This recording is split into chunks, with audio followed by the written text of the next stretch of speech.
मैं डॉक्टर रश्मि वशिष्ठ, सह आचार्य राजनीति विज्ञान, गवर्नमेंट कॉलेज जयपुर। आज हम मार्क्स के राज्य और शासन संबंधी विचारधारा या उसकी धारणा के बारे में अध्ययन करेंगे और ये जानेंगे कि मार्क्स राज्य के बारे में, शासन के बारे में क्या कहता है और इसके विचार किससे संबंधित हैं। राज्य और शासन के संबंध में मार्क्स के द्वारा अपनी विचारधारा का विस्तार से प्रतिपादन किया है उन्होंने, और मार्क्स राज्य की उत्पत्ति के बारे में अपना अलग मत रखता है। प्लेटो, अरस्तू और अन्य विचारकों का मत है कि राज्य एक ऐसी स्वाभाविक और नैतिक संस्था है जो मानव जीवन के साथ ही जुड़ी हुई है, लेकिन मार्क्स राज्य को एक वर्गीय संस्था मानता है। आदिम साम्यवादी अवस्था में समाज के सदस्यों के बीच हितों का कोई संघर्ष नहीं था, इसलिए संपूर्ण समाज मिलकर अपने मामलों का प्रबंध स्वयं कर लेता था और राज्य का कोई अस्तित्व नहीं था। इसके बाद दास प्रथा के युग में स्थिति बदल गई और दास और स्वामियों ने जन्म लिया, और इसके बाद की जो परिस्थितियां और स्थितियां थी निरंतर परिवर्तित होती गई और बदलती रही। शोषक और शोषित दो वर्गों ने फिर समाज में जन्म लिया। इनके द्वारा सेना, पुलिस, न्यायालय और कारागार आदि की व्यवस्था की गई।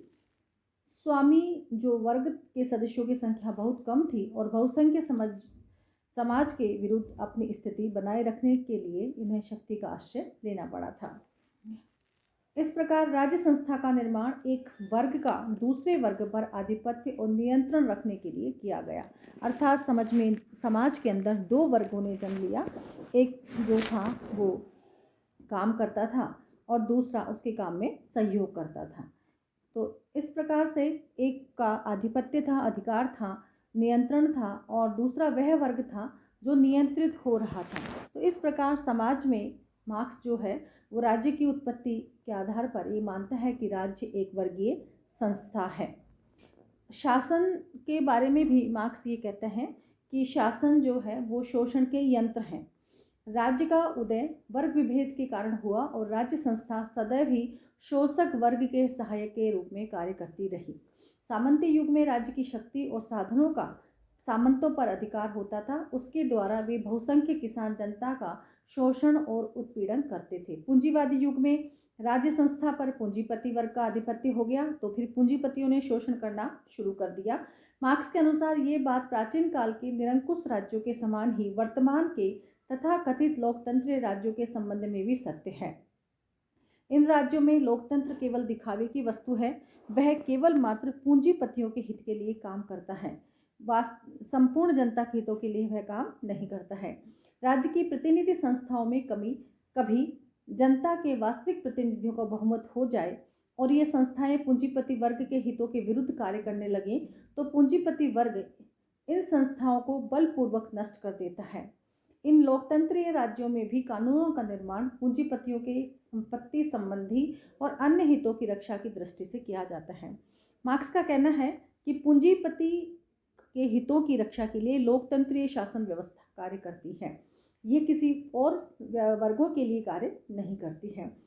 मार्क्स और एंजल्स के अनुसार राज्य एक पक्षपात रहित संस्था नहीं है, वरन एक ऐसी वर्गीय संस्था है जिसका उद्देश्य शोषक वर्ग के हितों की रक्षा करना और उसे शोषित वर्ग के अधिकाधिक शोषण की ओर प्रवृत्त करना है, और अधिक आगे से आगे इसको बढ़ाने के लिए उसकी ओर इसको प्रवृत्त करती है, आगे बढ़ाती है। स्वयं मार्क्स के शब्दों में राज्य केवल एक ऐसा यंत्र है जिसकी सहायता से एक वर्ग दूसरे वर्ग का शोषण करता है। एंजल्स ने कहा है कि राज्य अपने सभी रूपों में एकमात्र शासक वर्ग की संस्था रही है और प्रत्येक अवस्था में इसने दलित या शोषित वर्ग को दबाए रखने का ही कार्य किया है।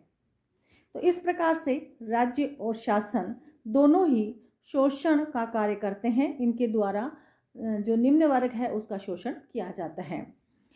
मार्क्स मानता है कि अंतरिम काल में सर्वहारा वर्ग का अधिनायक तत्व आएगा। मार्क्स राज्य को अनावश्यक कहकर उसके विलीनीकरण में तो विश्वास व्यक्त करता है, लेकिन इसके साथ ही वह ये मानता है कि साम्यवादी क्रांति के एक प्रथम चरण में ही राज्य का अंत संभव या वांछनीय नहीं है, धीरे धीरे इसका अंत होगा। वह पूंजीवाद का अंत तो करना चाहता है, लेकिन वह कहता है कि इसका अंत धीरे धीरे होगा। इसके बाद में सर्वहारा वर्ग का अधिनायक तत्व स्थापित होगा। इस काल में राज्य की शक्ति का प्रयोग सर्वहारा वर्ग के द्वारा पूंजीपतियों के प्रतिरोध को कुचलने तथा पूंजीवाद के अवशेषों को समाप्त करने के लिए किया जाएगा। मार्क्स ने साम्यवादी घोषणा पत्र में कहा कि अंतरिम काल में सर्वहारा वर्ग की अधिनायकवादी सरकार द्वारा व्यक्तिगत संपत्ति के उन्मूलन, पैतृक अधिकारों की समाप्ति, यातायात तथा संवाद वाहन के साधनों का राष्ट्रीयकरण, बच्चों की अनिवार्य एवं निःशुल्क शिक्षा, उत्पादन के साधनों का राष्ट्रीयकरण तथा पूंजीपतियों की जमा पूंजी को समाप्त करने के कठोर कदम उठाए जाने चाहिए। मार्क्स कहते हैं कि सर्वहारा वर्ग के अधिनायक तत्व को ही वास्तविक लोकतंत्र मानता था। उसकी दृष्टि में वही वास्तविक लोकतंत्र है। वह अंत में मार्क्स कहता है कि राज्यविहीन व वर्गविहीन समाज की स्थापना सबसे श्रेष्ठ होगी, सबसे आदर्श होगी। मार्क्स का मानना है कि साम्यवादी राज का अस्तित्व वर्ग विशेष के कारण, वर्ग संघर्ष के कारण मानते हैं और उसके अनुसार राज्य एक स्थायी संस्था नहीं है।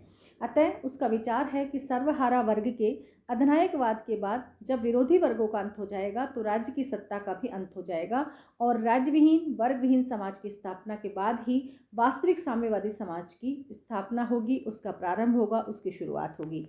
मार्क्स कहता है कि न तो राज्य होंगे न वर्ग होंगे, दोनों की समाप्ति निश्चित है। राज्यहीन और वर्गविहीन आदर्श समाज में धर्म, जाति, रंग तथा धन के आधार पर कोई भेदभाव नहीं किया जाएगा और प्रत्येक व्यक्ति को न्याय प्राप्त होगा। ऐसे समाज में प्रत्येक व्यक्ति को कुछ निश्चित समय के लिए आवश्यक रूप से काम करना पड़ेगा, परिश्रम करना पड़ेगा और उत्पादन सामाजिक आवश्यकताओं के अधीन होगा। आवश्यकताओं और योग्यताओं के अनुरूप वस्तुएं पारिश्रमिक प्राप्त होगा और जो व्यक्ति काम करने में असमर्थ होंगे, योग्य नहीं होंगे, उन्हें सामाजिक बीमे की व्यवस्था प्राप्त होगी। तो इस प्रकार से मार्क्स संपूर्ण व्यवस्था में न तो राज्य को कोई स्थान देता है न शासन को कोई स्थान देता है। उसका मानना है कि दोनों ही चीज़ें खत्म हो जाएंगी और फिर साम्यवादी व्यवस्था जन्म लेगी। मार्क्स के इस विचार की, मार्क्सवादी जो ये विचार है, जो धारणाएं हैं, इसकी विचारकों ने कटु आलोचना की है। उन्होंने कहा है कि यह विचार तर्कसंगत नहीं कहे जा सकते हैं। राज्य केवल मात्र एक वर्गीय संगठन नहीं है बल्कि वह एक नैतिक संगठन भी है। मार्क्सवाद के आलोचकों के अनुसार राज्य एक वर्गीय संगठन न होकर नैतिक संगठन है जिसका उद्देश्य एक मानवीय व्यक्तित्व का विकास है। राज्य का आधार शक्ति नहीं वरन इच्छा है। सेबाइन के शब्दों में यह सिद्धांत कि राज्य केवल शोषण का एजेंट है एक क्रांतिकारी अल्पमत का प्रचार मात्र है, ऐसा सिद्धांत नहीं है जिस पर कोई शासन कर सकता है। अतः आलोचकों का विचार है कि राज्य को एक वर्गीय संगठन मानकर चलना एक दुर्भाग्यपूर्ण विचारधारा है, एक विचार है। वर्तमान राज्य सर्वहारा वर्ग का शत्रु न होकर मित्र है। मार्क्स के द्वारा राज्य को सर्वहारा वर्ग का शत्रु बतलाया गया, किंतु बाद का इतिहास इस धारणा की पुष्टि नहीं करता है। इन राज्यों में श्रमिकों के कार्य और अवकाश के घंटे निश्चित किए गए हैं, उनके लिए न्यूनतम वेतन की व्यवस्था की गई है, बेकारी, बीमारी और बुढ़ापे की व्यवस्था में इनकी सहायता के लिए योजनाएं बनाई गई हैं तथा राज्य एक अस्थायी नहीं बल्कि स्थायी संस्था है। मार्क्स विलीनीकरण की धारणा व्यक्त करता है जो कि वास्तव में राज्य मानवीय स्वभाव की मूल्य स्थायी प्रवृत्तियों पर आधारित होने के कारण एक शाश्वत संस्था है। उनके विनाश की कोई संभावना नहीं है, उसके विलीनीकरण की कोई संभावना नहीं है। यह एक वर्तमान सर्वमान्य सत्य है कि सत्ता में कुछ ऐसा आकर्षण होता है कि एक बार प्राप्त कर लेने के बाद उसका त्याग अत्यधिक कठिन होता है। लास्की के शब्दों में शक्ति के विष का कुप्रभाव सर्वविदित है और ये मान लेना कठिन है कि साम्यवादी उसके प्रभाव से बचे रहेंगे और रूस इसका उदाहरण है। राज्य के विलीनीकरण की धारणा भी मार्क्स की जो उसकी धारणा है वो भी कल्पना से परे नहीं है, काल्पनिक लगती है। उसकी राज्यविहीन और वर्गविहीन समाज की धारणा एक मात्र काल्पनिक है, उपहास योग्य, किंतु उसकी राज्यविहीन और वर्गहीन समाज की धारणा कम काल्पनिक और उपहास योग्य नहीं है। मार्क्स ने कहीं पर भी ये बतलाने का प्रयत्न नहीं किया कि वर्गविहीन समाज की किस प्रकार विकास क्रम का स्वाभाविक और आवश्यक परिणाम है। इसके अतिरिक्त चाहे कैसा भी वर्गविहीन समाज हो, उसे राज्य की शक्ति के बिना स्थिर नहीं रखा जा सकता है। मार्क्स का कल्पनावाद तो फोरियर, ओवन तथा अन्य कल्पनावादियों से भी दोषपूर्ण है, क्योंकि मार्क्स द्वारा निरूपित वर्गविहीन समाज की स्थापना में न तो मानवीय प्रयत्नों का योग है स्वीकार किया गया है और न ही न्याय तथा नैतिकता के आधार पर कोई अपील की गई है। मार्क्स के जो आलोचक हैं उनका कहना है कि केवल मात्र राज्य के विलीनीकरण से या राज्य को ख़त्म कर देने से, राज्यविहीन होने से व्यवस्थाएं नहीं चलाई जा सकती हैं। राज्य का अस्तित्व स्थायी है, उसको विलीनीकरण के माध्यम से ख़त्म नहीं किया जा सकता है। किसी भी व्यवस्था के अंदर राज्य की आवश्यकता निश्चित रूप से होती है।